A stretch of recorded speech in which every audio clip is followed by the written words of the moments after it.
Panginoon ay purihin, ngalan niya ay dakilain. Panginoon ay purihin, ngalan niya ay dakilain. Panginoon, ikaw ang may likha ng langit, dagat at lupa, ng buwan, araw at mga bituin, tanang nilalang sa papawirin. Panginoon ay purihin, ngalan niya ay dakilain. Panginoon ay purihin, ngalan niya ay dakilain. Ngalan niya ay dakilain. Sa ngalan ng Ama at ng Anak at ng Espiritu Santo. Amen. Ang pagpapala ng ating Panginoong Hesukristo, ang pag-ibig ng Diyos Ama, at ang pakikipagkaisa ng Espiritu Santo naway sumain yung lahat. At sumaiyo rin. Mga kapatid, aminin po muna natin pagsisihan ang ating mga kasalanan upang tayo ay maging marapat gumanap sa banal na pagdiriwang. Inaamin ko Sa makapangyarihan Diyos at sa inyo mga kapatid, lalo ba akong nagkasala sa isip, sa salita, sa gawa, at sa aking pagkukulang. Kaya isinasamo ko sa mahal na Birheng Maria, sa lahat ng mga anghel at mga banal, at sa inyo mga kapatid, na ako'y panalangin sa Panginoong ating Diyos.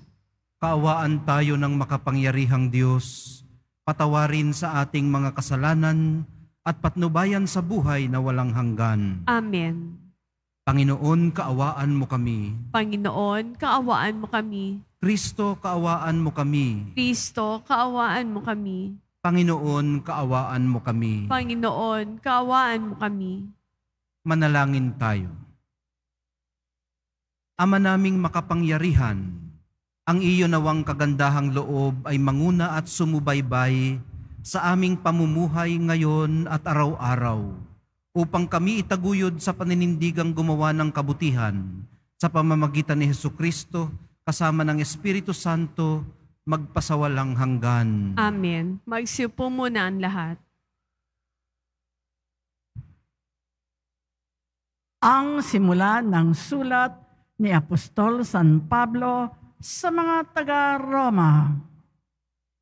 Mula kay Pablo na alipin ni Kristo Jesus, tinawag upang maging apostol at hinirang upang mangaral ng mabuting balita ng Diyos. Sa inyong lahat na minahal ng Diyos na nangarihan sa Roma, na tinawag upang maging mga banal. Sumainyo nawa ang pagpapala at kapayapaan mula sa Diyos na ating Ama at sa Panginoong Hesukristo. Ang mabuting balitang ito na ipinangako niya noon pang una sa pamamagitan ng mga propeta at nasasaad sa mga banal na kasulatan ay tungkol sa kaniyang anak, ang ating Panginoong Hesukristo. Sa kanyang pagiging tao, siya'y ipinanganak mula sa lipi ni David at sa likas na kabanalan ng kanyang espiritu, ipinahayag siyang anak ng Diyos sa pamamagitan ng makapangyarihang gawa, ang kanyang muling pagkabuhay. Sa pamamagitan niya, tinanggap namin sa Diyos ang kaloob na maging apostol upang ang lahat ng bansa ay akayin sa pananampalataya at pagsunod sa Kanya. Kabilang din kayo sa mga tinawag na maging tagasunod ni Hesukristo. Ang salita ng Diyos. Salamat sa Diyos. Ang Diyos na rin ang naghayag ng handog niyang pagliligtas. Ang Diyos na rin ang naghayag ng handog niyang pagliligtas. Umawit ng bagong awit at sa puon ay ialay. Pagkat yaong ginawa niya ay kahangahangang tunay. Sa sariling lakas niya at taglay na kabanalan, walang hirap na natamo, yaong hangad na tagumpay. Ang Diyos na rin ang naghayag ng handog niyang pagliligtas. Ang tagumpay niyang ito'y siya na rin ang naghayag. Sa harap ng mga bansay, nahayag ang pagliligtas. Ang pangako sa Israel, lubos niyang tinutupad. Ang Diyos na rin ang naghayag ng handog niyang pagliligtas. Tapat siya sa kanila at ang pag-ibig ay wagas. Ang tagumpay ng ating Diyos kahit saan ay namalas. Magkaingay na may galak, yaong lahat sa daigdig. Ang poon ay buong galak na purihin sa pag-awit. Ang Diyos na rin ang naghayag ng handog niyang pagliligtas. Magsitayo ang lahat.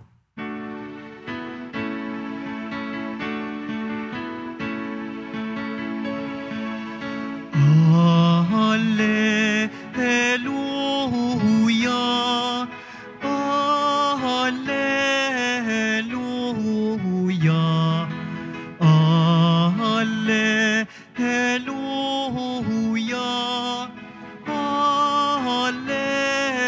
Alleluia.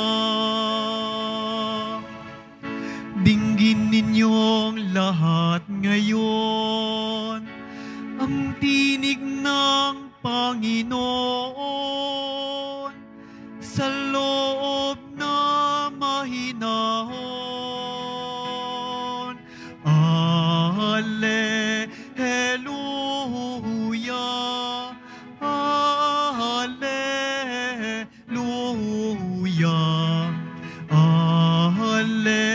Alleluia.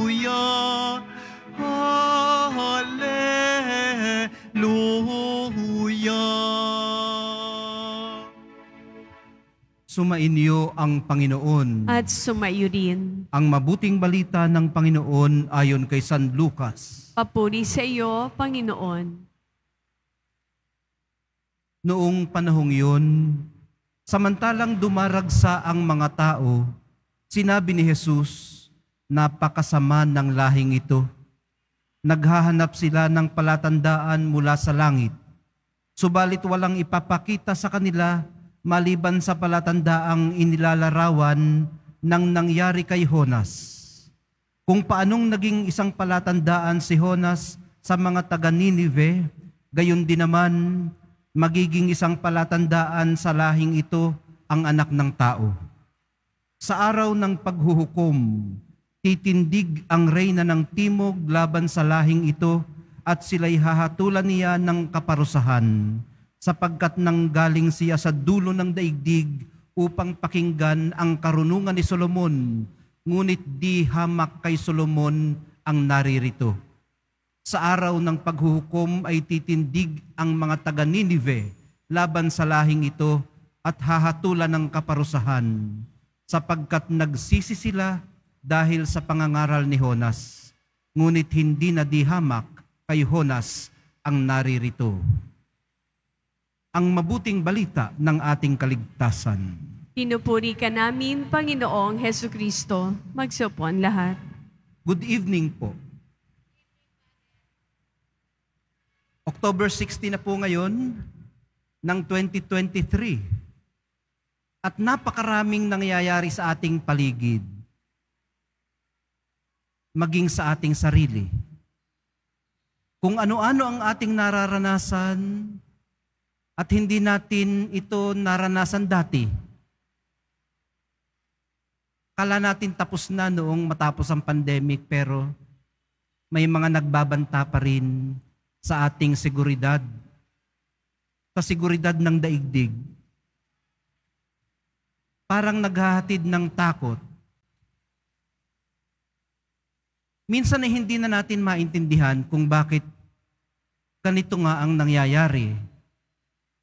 At maaaring yung mga kasali doon sa mga nangyayari sa Middle East at sa Eastern Europe ay hindi rin nila maintindihan kung bakit ganun ang nangyayari. Gusto nating mahawakan man lamang ang ating sarili sa gitna ng lahat ng ito para naman kahit papaano ay mapangalanan natin kung tungkol ba saan ito. At pag napangalanan natin kung tungkol saan ito, maharap natin ito ng mukhaan. At sa bandang huli, ay maigpawan anumang ating pinagdaraanan. Sa atin pong ebanghelyo, hinahamon tayo ng mahal na poong Jesus Nazareno na basahin ang mga tanda ng kasalukuyang panahon. Hindi nga lang natin ito maklaruhan dahil na rin sa kakulangan ng ating pasilidad para pakinggan ang mensahe ng Diyos. Hindi rin kasi natin maunawaan kung paano patuloy na kumakatha sa ating buhay ang Diyos. Para mabasa po natin ang mga tanda at pahiwatig ng Diyos, tingnan po natin ang bawat pangyayari sa ating buhay at sa ating paligid na itinatanong sa ating sarili, ano kaya ang sinasabi ng Diyos sa pamamagitan ng pangyayaring ito. Ang lumang tipan po ay punong-puno ng ganito. Para sa mga Israelita, wala pong purong aksidente lamang. Maging ang mga nangyayari ngayon doon sa Middle East ay hindi purong aksidente lamang. Walang pangyayari na hindi katatagpuan ng mga kamay ng Diyos. Ang Diyos para sa kanila ay nasa bawat pagpapala, nasa bawat blessing, nasa bawat biyaya, nasa bawat tagumpay, nasa bawat kabiguan, nasa pagkagapi, nasa tagtuyot, nasa tag-ulan, nasa kapanganakan, nasa kamatayan. Pag natatalo sila sa giyera, hindi lamang ang kalaban ang tumalo sa kanila. Para sa kanila, tinalo sila ng Diyos. Ganon din naman, pag nananalo sila sa giyera, hindi lamang kalaban ang tinalo nila, kundi tinalo sila ng Diyos. Pag umani sila ng sagana, hindi lamang ito swerte, ito ay pagpapala. Maging sa mga kalamidad na natural, yung hindi gawa ng tao, para sa kanila hindi man ang Diyos ang dahilan ng mga kalamidad, pero may pahintulot ito ng Diyos. Nangungusap ang Diyos sa pamamagitan ng mga ito. Kaya napakahalaga rin po ang pagkilatis bilang paraan ng pananalangin.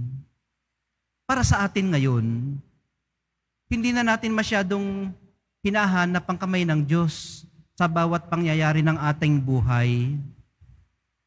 Na iba na kasi ang ating bokabularyo. May mga tinatawag tayong freak accident,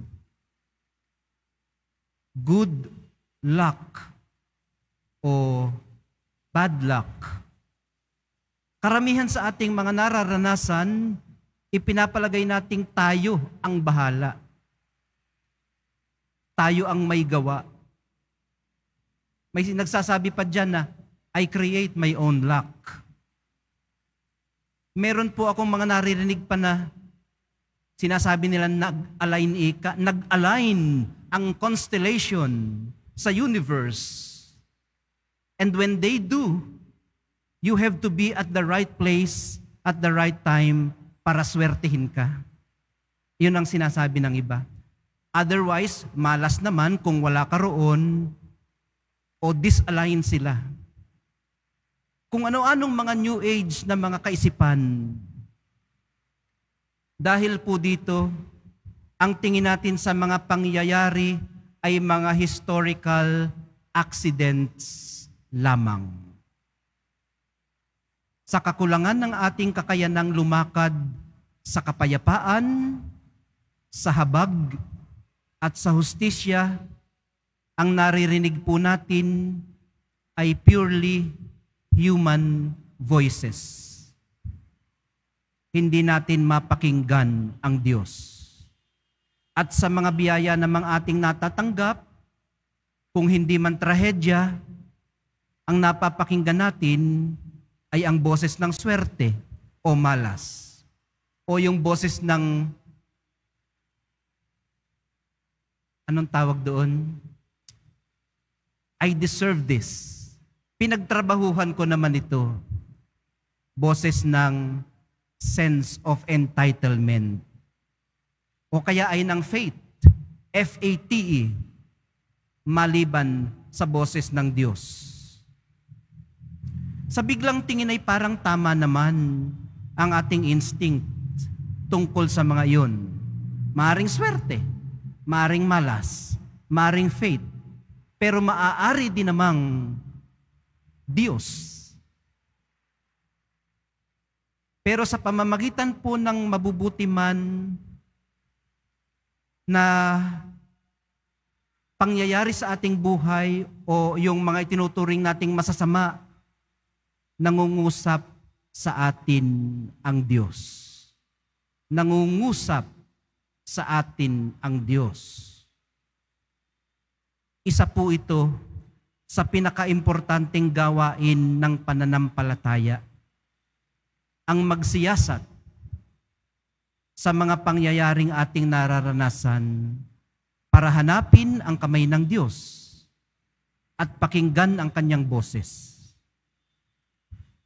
Sa tulong po ng Espiritong Banal, makita nawa natin ang kanyang presensya kahit sa mga hindi natin inaasahan.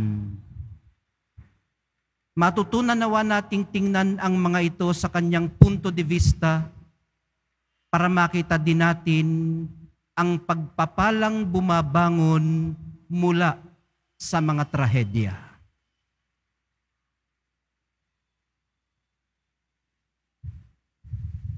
Magsitayo po ang lahat.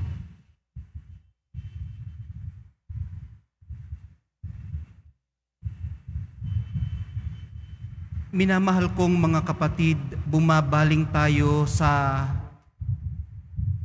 pananalangin sa Diyos Ama para sa biyaya ng pagbabagong buhay at makatugon ng may katatagan sa panawagan ni Kristo sa pagbabalik loob. At sa bawat pagbaling ang atin pong panalangin, Diyos ng mga simbolo at mga himala, basbasan mo kami. Diyos ng mga simbolo at mga himala, basbasan mo kami. Ang mga puso ng lahat ng lalaki at babae, naway mapanumbalik sa Panginoon na tumatawag sa daigdig sa pagsisisi, manalangin tayo. Diyos ng mga simbolo at mga himala, basbasan mo kami. Atin nawang tanggapin ang buong mensahe ng Ebanghelyo, pati na ang mga salitang bumibikas ng pagsubok at krus sa buhay. Manalangin tayo. Diyos ng mga simbolo at mga himala, basbasan mo kami.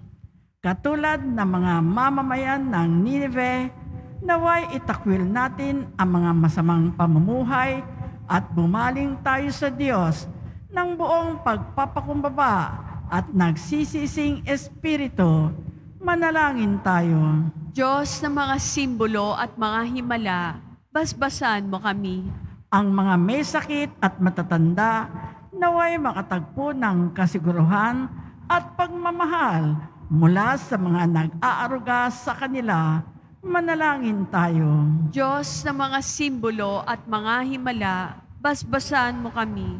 Ang mga yumao, naway tumanggap ng kapayapaan at kaligayahan sa kaharian ng Diyos. Manalangin tayo. Diyos ng mga simbolo at mga himala, basbasan mo kami. Ama ng lahat, ibinigay mo sa amin ang tanda ni Jonas upang pangunahang ipahayag ang pagdating ng iyong anak. Mula sa walang hanggan, niloob mo ang kanyang muling pagkabuhay. Isama mo nawa kami sa kanya magpakailanman. Hinihiling po namin ito sa pamamagitan ni Kristong aming Panginoon. Amen. Magsiupo ang lahat.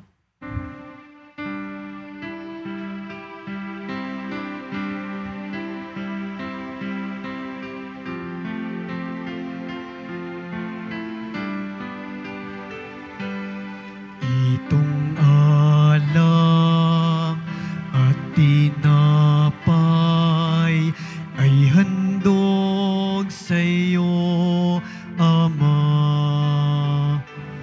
Ito'y bunga ng aming gawang iyong pinagpala. Sumasamo ang iyong bayang, tanggapit iyong basbasan, nang sa amin maging tunay na katawat dugo ng iyong anak. Magsitayo po ang lahat. Manalangin kayo mga kapatid upang itong ating paghahain ay kalugdan ng Diyos Amang makapangyarihan.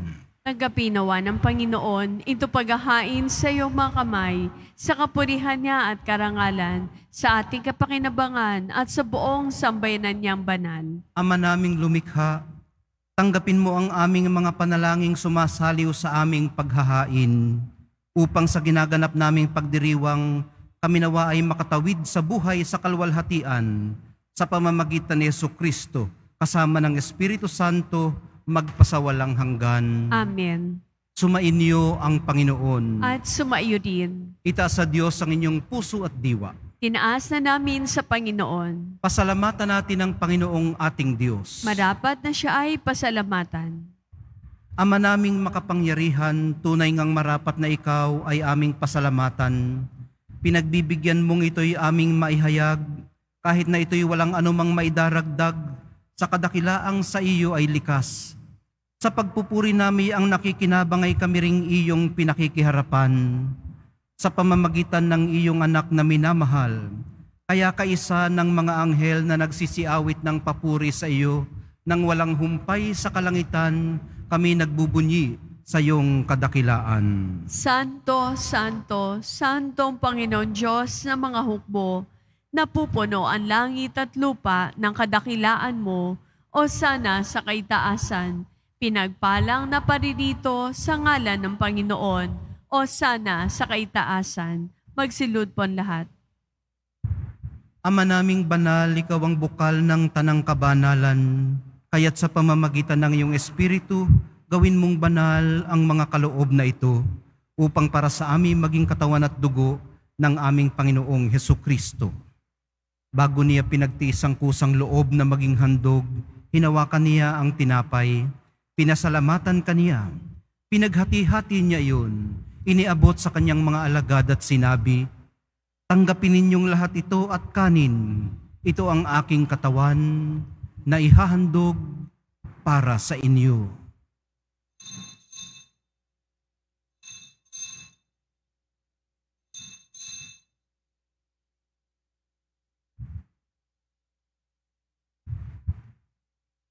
Gayon din naman noong matapos ang hapunan, hinawakan niya ang kalis.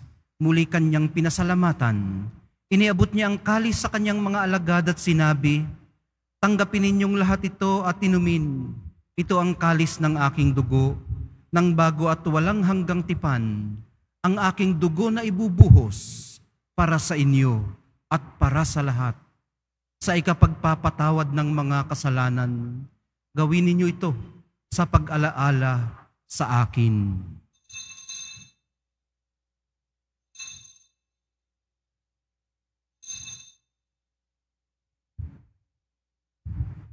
Magsitayo po ang lahat. Ipagbunyin natin ang misteryo ng pananampalataya. Si Kristo'y namatay, si Kristo'y nabuhay, si Kristo'y babalik sa wakas ng panahon. Ama, ginagawa namin ngayon ang pag-alala sa pagkamatay at muling pagkabuhay ng iyong anak. Kaya't iniaalay namin sa iyo ang tinapay na nagbibigay buhay at ang kalis na nagkakaloob ng kaligtasan. Kami nagpapasalamat dahil kami iyong minarapat na tumayo sa harap mo para maglingkod sa iyo. Isinasamo namin kaming magsasalo-salo sa katawan at dugo ni Kristo ay mabuklod sa pagkakaisa sa pamamagitan ng Espiritu Santo. Ama, lingapin mo ang iyong simbahang laganap sa buong daigdig. Puspusin mo kami sa pag-ibig. Kaisa ni Francisco na aming Santo Papa at ni Jose na aming Arsobispot ng tanang mga obispot kaparian at ng iyong piniling sambayanan. Alalahanin mo rin ang mga kapatid naming nahimlay nang may pag-asang sila'y muling mabubuhay, gayon din ang lahat ng mga pumanaw. Kaawaan mo sila at patuloyin sa iyong kaliwanagan. Kaawaan mo't pagindapatin kaming lahat na makasalo sa iyong buhay na walang wakas. Kaisa ng mahal na Birheng Maria na ina ng Diyos, ng kabiyak ng puso niyang si San Jose, kaisa ng mga apostol ni San Juan Bautista at ng lahat ng mga banal na namuhay dito sa daigdig ng kalugod-lugod sa iyo, maipagdiwang nawa namin ang pagpupuri sa ikararangal mo sa pamamagitan ng iyong anak na aming Panginoong Hesukristo.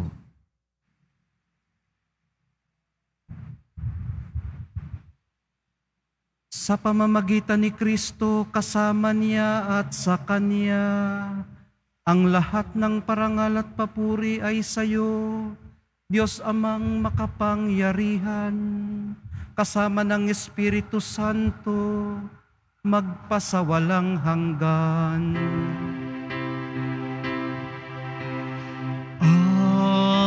Amen. Amen. Amen.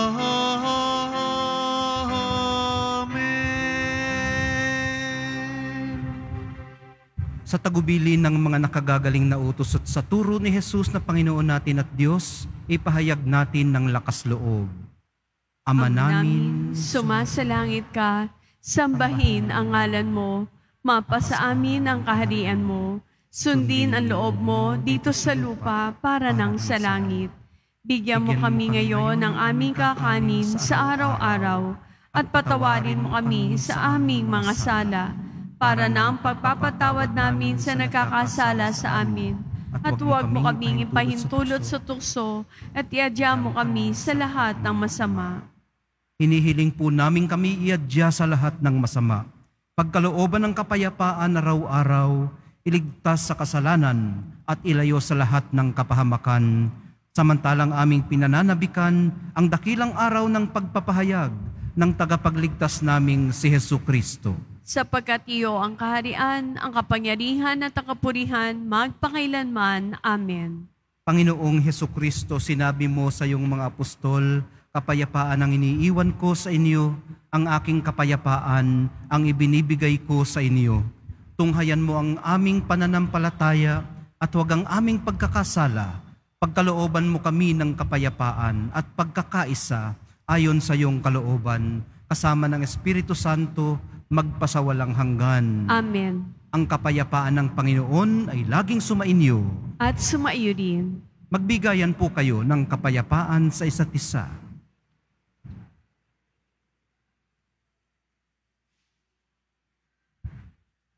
Kordero ng Diyos na nag-aalis sa mga kasalanan ng sanlibutan, maawa ka sa amin. Kordero ng Diyos na nag-aalis sa mga kasalanan ng sanlibutan, maawa ka sa amin. Kordero ng Diyos na nag-aalis sa mga kasalanan ng sanlibutan, ipagkaloob mo sa amin ang kapayapaan. Magsilod po ang lahat.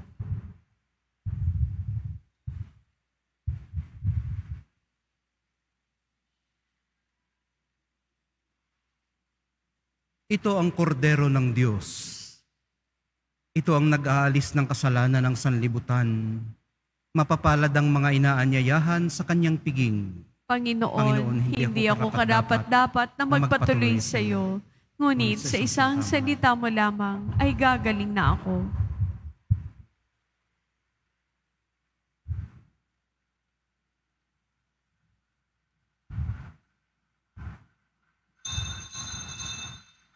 Para sa lahat ng tatanggap ng banal na komunyon, sasagot po tayo ng amen pagkasabi ng pari o ng lay minister ng katawan ni Kristo at isubo agad sa bibig bago mali sa harapan ng pari o lay minister. Sumunod po tayo. Maraming salamat po.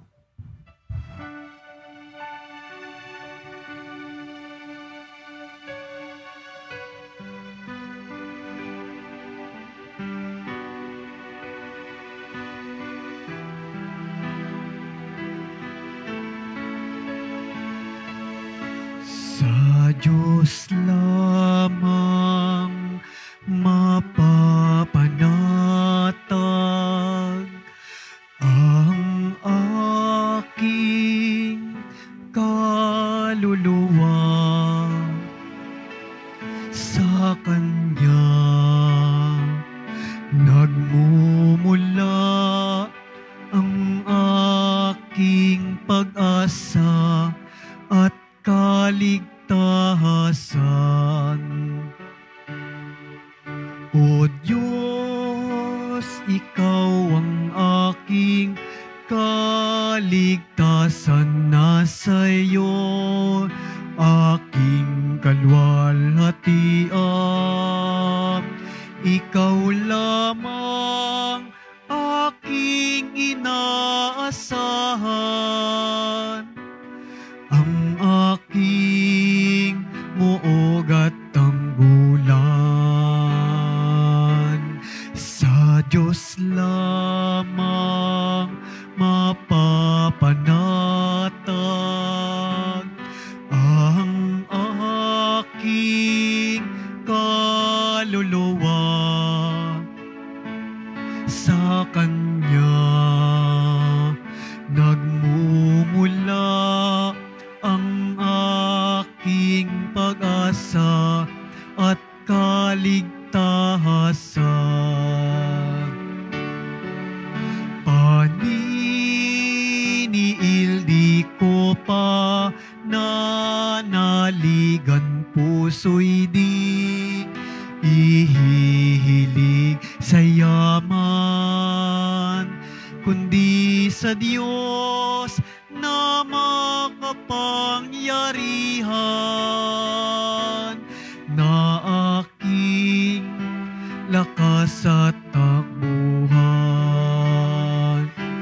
Sa Diyos lamang mapapanatag ang aking kaluluwa. Sa Kanya nagmumula ang aking pag-asa at kaligtasan.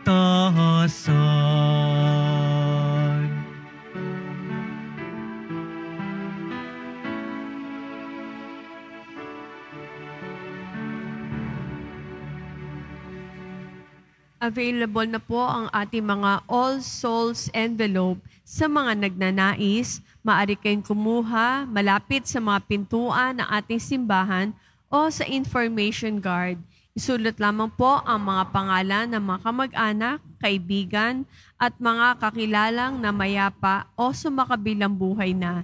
At sa buong buwan ng Nobyembre, ito po'y ating isasama sa lahat ng mga misa na nanaganap sa ating simbahan.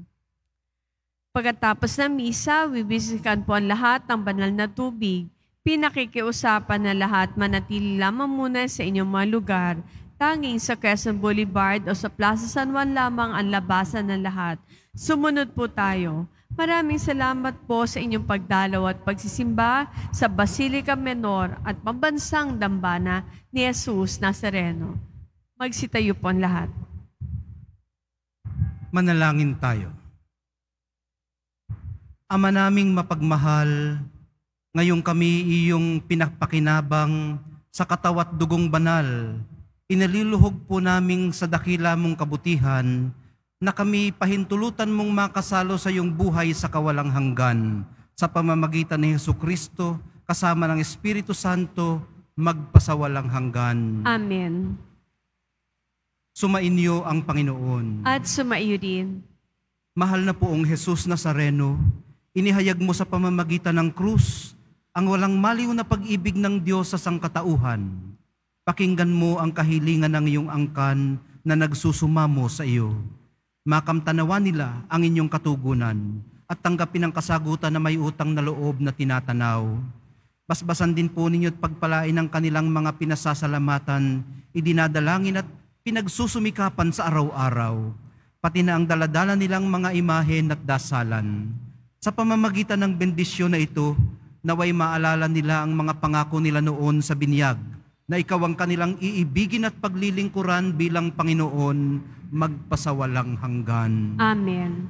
At pagpalain kayong lahat at ang inyong pamilya at mga komunidad ng makapangyarihan at mapagmahal na Diyos, Ama, Anak, at Espiritu Santo. Amen. Taglayin ninyo sa inyong pag-alis ang kapayapaan, pag-ibig at pag-asa ng poong Jesus Nazareno. Salamat sa Diyos.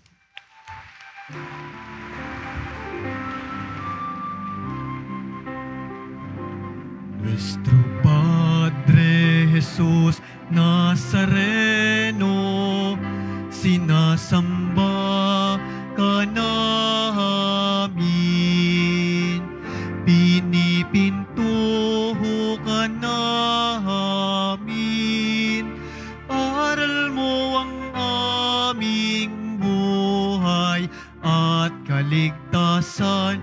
Nuestro Padre Jesus Nazareno, iligtas mo kami sa kasalanan.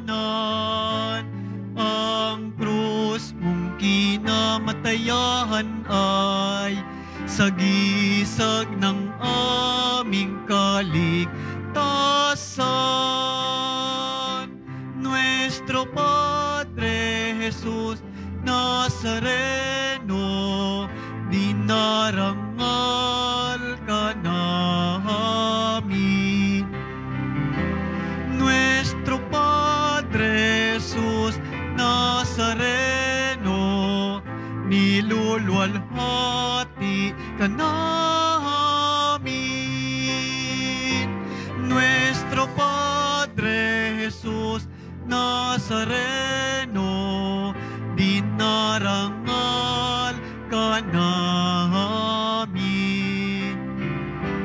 Nuestro Padre Jesus Nazareno, niluluwalhati ka namin.